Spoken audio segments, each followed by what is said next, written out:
In this video, I'm going to show you how to make your metal clips not laggy. Now, the first thing you can do is inside settings on metal. So go to the bottom left where you can see the settings cogwheel, click on that, and then go to quality. Inside quality, click on custom over here on the right hand side. And then the main reason why your clips are laggy is likely because you may not be using your GPU, okay? So if that's the case, make sure you come here where it says video encoder and select GPU from the list. So not CPU, GPU, and then select your main graphics card. So for me, it's going to be this NVIDIA GeForce RTX 3050 laptop GPU. There we go.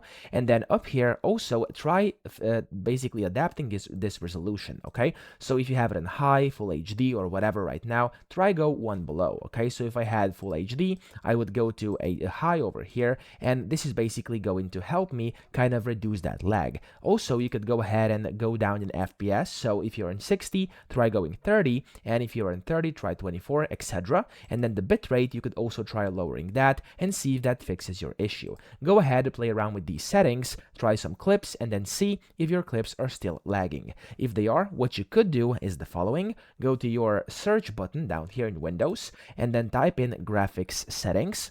Open them, and then inside graphics settings, go to advanced graphics settings, and here it's going to say hardware accelerated GPU scheduling. Make sure you turn this off, and when you do that, try clipping again and see if that works, okay? So if that still didn't work and your clips are still laggy, what you could do is just go ahead and see if you have any programs open down here, if you have any unnecessary things running on your computer, like maybe Google Chrome or something like that. Make sure you close all those tabs, all the windows, all the programs, even if you can, even like things like Discord. If you don't need it right now, you could try and closing that down, and then this is going to help get more resources for metal and make your clips smoother and less laggy. So that's how you do it. I hope this video helped you out. If it did, please subscribe to the channel and help me out as well.